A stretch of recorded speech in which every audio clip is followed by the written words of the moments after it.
संघाच्या निवडणुकीमध्ये ठराव दाखल करण्यासाठी आज शिवसेनेच्या वतीनं या ठिकाणी सर्व ठरावधारकांना निमंत्रित केले आणि आपण बघत असाल ज्या पद्धतीनं उत्साहानं या ठिकाणी संपूर्ण जिल्ह्यातून ठरावधारक आलेले आहेत.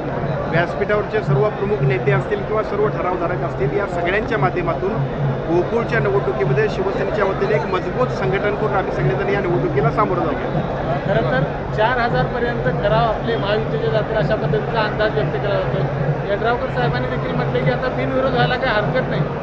यड्रावकर साहेबांची भूमिका जी आहे किंवा भूमिका म्हणण्यापेक्षा त्यांचं जे भाषण होतं त्याचा जर संदर्भ लक्षात घेतला तर एका बाजूला राष्ट्रवादी काँग्रेस पक्ष, दुसऱ्या बाजूला शिवसेना, तिसऱ्या बाजूला भारतीय जनता पक्ष आणि त्याच्यानंतर परत जनसुराज्य पक्ष, या चारही पक्षांकडे अतिशय चांगल्या पद्धतीनं ठराव गोळा होत आहे आणि एकूण चित्र बघितल्यानंतर निश्चितपणे 4,000पर्यंत तरी आपण पोहोचू. म्हणजे निवडणूक एकतर्फी होईल अशा पद्धतीचं चित्र आजच्या घडीला महायुतीसाठी आहे. एकूण सगळं जे छोटे छोटे गट आपल्याला मिळत आहेत, सरोडकर गट, नरके गट वगैरे, त्या संबंधी आणि किती माहिती भक्कम होणार नाही. आजच्या घडीला आपण जर बघितलं असेल तर शिवसेनेच्या बरोबरीनं राष्ट्रवादी असेल, भारतीय जनता पक्ष असेल, जनसुराज्य असेल, यांच्याकडेच संघटन मजबूत आहे. ते इतक्या चांगल्या पद्धतीने मजबूत आहे की त्यामुळे निश्चितपणाने ही निवडणूक अतिशय चांगल्या पद्धतीने आम्ही जिंकू शकतो. आणि या सगळ्या परिस्थितीमध्ये बाकीचे सगळे प्रमुखसुद्धा काही सहकारी आपल्याकडे येतात. जे येणार आहेत ते सुद्धा त्यांचं स्वागत त्या पक्षाचे प्रमुख पदाधिकारी करतील, त्यांना सामावून घेतील. पण या निवडणुकीमध्ये एका बाजूला पक्ष संघटन म्हणून आम्ही अतिशय चांगल्या पद्धतीने काम करतोय आणि दुसऱ्या बाजूला महायुती म्हणून सुद्धा जिल्ह्यातल्या आपण जर ट्रेंड बघितला असेल, लोकसभा, विधानसभा आणि त्यानंतरच्या नगरपालिका, नगरपंचायती, जिल्हा परिषदा, महानगरपालिका, त्याच पद्धतीनं गोकुळच्या निवडणुकीमध्ये सुद्धा आपण यश मिळतो. नसरापूर केसमध्ये आपण पाहतो की आरोपीला फाशी शिक्षा कायम झालेली आहे. कशा प्रकारे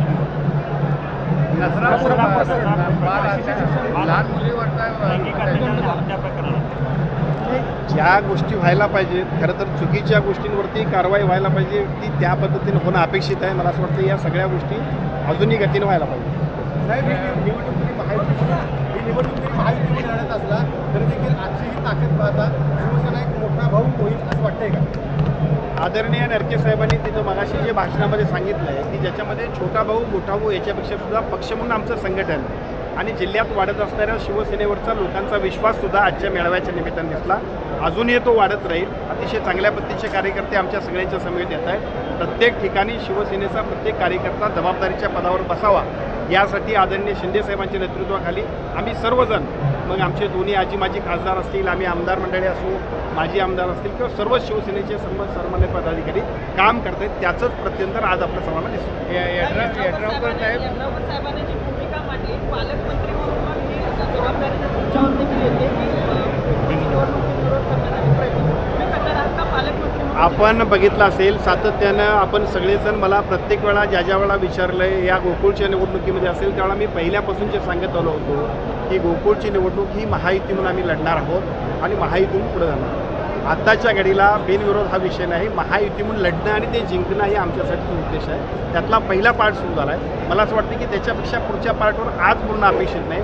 अजूनही निवडणूक खूप पुढं आहे. आम्हाला ठराव दाखल करायचे आहेत. बऱ्यापैकी प्रत्येक पक्षाचं संघटन त्यांच्या पद्धतीने मजबूत करायचं, ते आम्हा सगळ्यांना करू द्या. एवढे मोठे ठराव तुमच्याकडे आता असणार आहे, काय विश्वास वाटतो? 19-25 जागा आता असणार विश्वास, आता एवढे ठराव बघितल्यानंतर काय दिसतं? नाही, आता मगाशी आदरणीय नरके साहेबांनी किंवा आबाजींनी ज्या पद्धतीनं शक्ती प्रदर्शन करून इथं सुद्धा आले त्याच्यावरनं आपल्या सगळ्यांच्या लक्षात आलं असेल की एकतर्फी सुद्धा अनेक तालुके आपल्या सगळ्यांच्या समेत येत आहेत. त्यामुळे साहजिकच कार्यकर्त्यांच्या अपेक्षा असणार, नेतृत्वाच्या जबाबदाऱ्या असणार, एकूण महायुतीतले जे काही घटक 4 असतील त्या सगळ्यांमध्ये सुद्धा आमच्या पक्षातल्या प्रत्येक माणसाला अधिकाधिक सगळ्या जागा मिळाव्यात यासाठी आमच्या सगळ्यांचा प्रयत्न असणार आहे. बंटी साहेबांनी बिनविरोधचा प्रस्ताव अमान्य केला आहे, त्यामध्ये आम्ही पण निवडणूक लढवणारच आहे.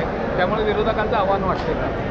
नाही, आजच्या घडीला निवडणुकीतलं आव्हान याच्यापेक्षा सुद्धा ठराव गोळा करणे हाच सगळ्यांचा प्राधान्यक्रम. मग ते पलीकडच्या बाजूला बंटी पाटील साहेब असतील आणि आम्ही सगळेजण असू. मला असं वाटतं की आम्ही सगळेजण ते काम करू. त्यानंतर निवडणुकीतल्या चर्चा.